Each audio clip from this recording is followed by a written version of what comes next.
গুগলে যদি কখনো সার্চ করেন ফুটবল ম্যাজিশিয়ান কিংবা ফুটবল জাদুকর, তবে যার নাম আসবে তিনি আব্দুস সামাদ, একজন বাঙালি ফুটবলার যাকে এই নাম দিয়েছিল ইংলিশ মিডিয়া। যারা সহজে অন্যের প্রশংসা করতে চান না তারাই কিনা করেছিল এরকম প্রশংসা।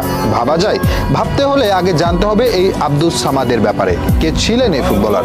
1885 সালে যার জন্ম, 1964 সালে মৃত্যু। তবে বিদায়ের আগে নিজেকে প্রতিষ্ঠা করে যান ফুটবল জাদুকর হিসেবে। তার ফুটবল ক্যারিয়ার নিয়ে যতটা আগ্রহ মানুষের, তার চেয়েও বেশি অবাক করা কাণ্ড করতেন মাঠে বসে। বলা হয় তিনি কখনো মাঠে মনোযোগী ছিলেন না, আনমনে ঘুরে বেড়াতেন, মাঠের মাঝে বাদাম খেতেন, যখন ইচ্ছে হতো গোল করতেন। সবার কাছে গোল যখন আরাধ্য ব্যাপার, তার কাছে যেন ইচ্ছের মতো, মন চাইলে গোল করব, না চাইলে করব না, এরকম একটা স্বভাব নিয়েই পার করেছেন ক্যারিয়ার। তার জীবনে একটা অন্যতম এক অদ্ভুত কাণ্ড হচ্ছে, একবার রেফারিকে চ্যালেঞ্জ করেন গোল পোস্ট ছোট বলে। লড়াইটা ছিল ইন্দোনেশিয়া একাদশ আর ভারতীয় একাদশের মধ্যে। তুমুল প্রতিদ্বন্দ্বিতাপূর্ণ ম্যাচে খেলছে দুই দলেরই তুখোড় সব খেলোয়াড়। চেষ্টা চালালেও কোনো পক্ষই গোল করতে পারছে না। ঠিক সেই সময় ভারতীয় দলের একজন খেলোয়াড় প্রতিপক্ষের কয়েকজনকে সুন্দরভাবে কাটিয়ে শট করলেন গোল পোস্টে।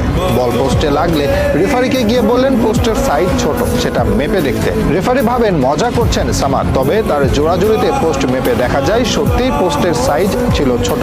এরপর পোস্ট ঠিক করার পাশাপাশি তার শটকে ধরা হয় গোল হিসেবে। প্রচলিত ছিল মনে চাইলেই গোল করতে পারতেন তিনি, গোল ছিল তার ইচ্ছের ব্যাপার। একবার তৎকালীন ভারত খেলতে নামে চীনের বিপক্ষে, ইনজুরির জন্য বেঞ্চে রাখা হয় সামাদকে। তবে প্রথমার্ধেই 3-0 গোলে পিছিয়ে পড়ে ভারত। কোচের কাছে অনুরোধ করেন তাকে নামতে দিতে, যদিও ঝুঁকি নিতে চাননি কোচ। তিনি অনুরোধ করেন 15 মিনিটে 4 গোল করে উঠে যাবেন, এবং সত্যি 15 মিনিটে 4 গোল করেন এই ফুটবলার। অতীতে কলকাতা একাদশ ও ইংল্যান্ড একাদশের মাঝে খেলা হতো, তিনি একবার চ্যালেঞ্জ ছুড়ে দিলেন, এবার ইংল্যান্ডকে হারাবে তারা।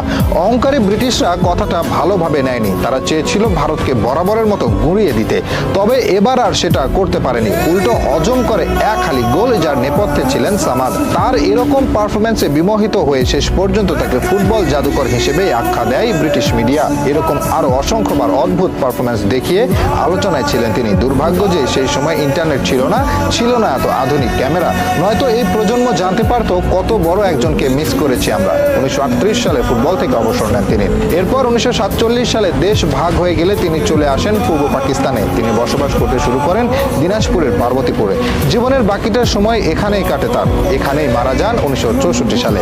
এই প্রজন্ম মেসিকে জাদুকর ভাবলেও অতীতের জাদুকর হিসেবে পেলে, ম্যারাডোনা আখ্যায়িত হলেও ফুটবলের আসল জাদুকর ছিলেন এই আব্দুস সামাদ।